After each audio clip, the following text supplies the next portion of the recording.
اسی اصول سے استدلال بھی کر رہا ہے ایک دوسرے مسئلہ میں کہ جواز کی یہی دلیل کافی ہے کہ اس میں عدم جواز کی کوئی دلیل نہیں ہے۔ اسی طرح یہ کتاب ہے کلمہ طیبہ، اس کے اندر قاری طیب جو وہابی دیوبندی اسماعیلی رشیدی حضرات کے حکیم الاسلام ہیں، اور اسی طرح تھانوی اور مولوی زکریا وہابی دیوبندی تبلیغی،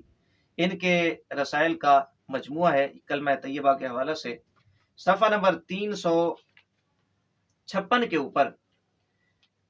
یہی اصول لکھتے ہیں دوسرے الفاظ میں، یہ کہتے ہیں معقول صورت استدلال اگر ہو سکتی ہے تو وہ اس بات ہی کی ہو سکتی ہے جس میں مانعین کلمہ سے بطور دلیل نقص یہ کہا جائے گا کہ یا تو کلمہ طیبہ کی ممانعت کسی ایک ہی صحابی کے قول و فعل سے دکھلا دی جائے جس میں اس کے خلاف نکیر یا ممانعت کی گئی ہو، ورنہ اسے جائز سمجھے۔ یہ قاری طیب لکھتا ہے کہ جو لوگ کلمہ طیبہ سے منع کرنے والے ہیں، اعتراض کرنے والے ہیں کلمہ طیبہ پر کہ قرآن میں کہاں کلمہ طیبہ آیا ہے، لا الہ الا اللہ محمد الرسول اللہ، نبی رسالت صلی اللہ علیہ وآلہ وسلم کی کس حدیث میں یہ کلمہ طیبہ لا الہ الا اللہ محمد الرسول اللہ کس حدیث میں آیا ہے؟ تو اس کا جواب دیتے ہوئے قاری طیب کہتا ہے ہم یہ کہیں گے کہ کس صحابی سے اس کی نکیر آئی ہے، کس نے لا الہ الا اللہ محمد الرسول اللہ سے منع کیا ہے۔ یہ قاری طیب یہی اصول نقل کر کے اسی اصول سے استدلال بھی کر رہا ہے کلمہ طیبہ لا الہ الا اللہ محمد الرسول اللہ صلی اللہ علیہ وآلہ وسلم کا اس بات کرتے ہوئے صفحہ نمبر 356 کے اوپر۔ مزید صفحہ نمبر 357 پہ لکھتا ہے،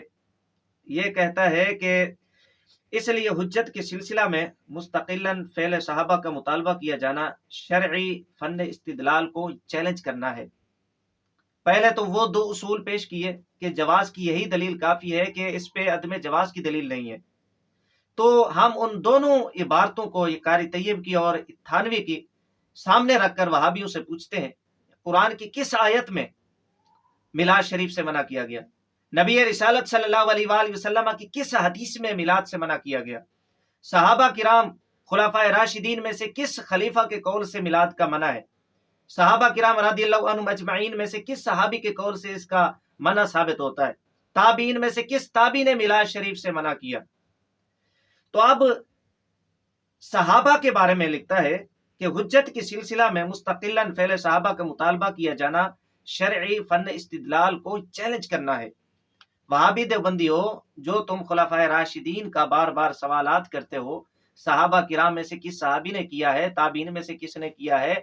یہ قاری طیب کہتا ہے یہ شرعی فن استدلال کو چیلنج کرنا ہے۔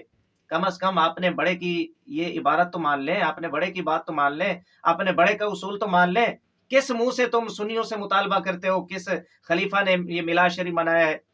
کس صحابی نے میلاد شریف منایا ہے، کس تابعی نے میلاد شریف منایا ہے؟ تمہاری اپنی اوقات یہ ہے۔ اسی طرح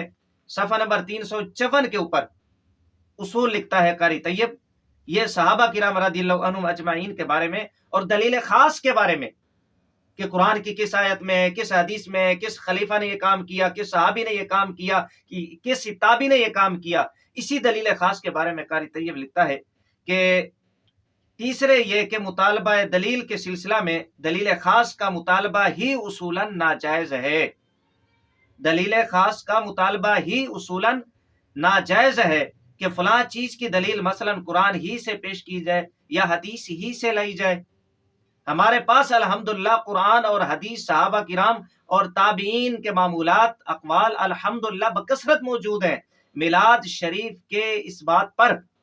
لیکن تمہارا قاری طیب یہ کہتا ہے کہ دلیل خاص کا مطالبہ کرنا یہ اصولاً ناجائز ہے کہ ہر چیز قرآن سے ثابت کی جائے یا حدیث سے ثابت کی جائے، جب تمہاری گھر کی کتابیں، تمہارے گھر کے اصول یہ کہتے ہیں کہ جواز کے لیے اتنا کافی ہے کہ اس کے عدم جواز پر دلیل نہیں ہے۔ ہم اس اصول کے تحت تم سے پوچھتے ہیں قرآن کی وہ آیت بتاؤ جس میں میلاد کا منع کیا گیا ہو، حدیث بتاؤ جس میں میلاد شریف سے روکا گیا ہو، خلفائے راشدین صحابہ کرام میں سے کسی ایک خلیفہ یا صحابی کا قول بتاؤ جس میں میلاد شریف سے منع کیا گیا ہو۔ اسی طرح جب تمہارے گھر کا اصول ہے کہ دلیل خاص کا مطالبہ کرنا ناجائز ہے، تمہارے گھر کا اصول ہے، دلیل خاص کا مطالبہ کرنا جائز نہیں ہے، پھر کیوں تم اپنے گھر کی کتابوں کا خون کر کے، اپنے اکابرین کا خون کر کے سنی مسلمانوں سے میلاد شریف پہ دلیل خاص کا مطالبہ کس منہ سے کرتے ہو؟ لہٰذا سنی مسلمانوں سے دلیل خاص کا مطالبہ پیش کرنے کی بجائے تم اپنے گھر کے اصولوں کو سامنے رکھتے ہوئے کوئی میلاد شریف کے منع پر ہمیں کوئی دلیل پیش کرو۔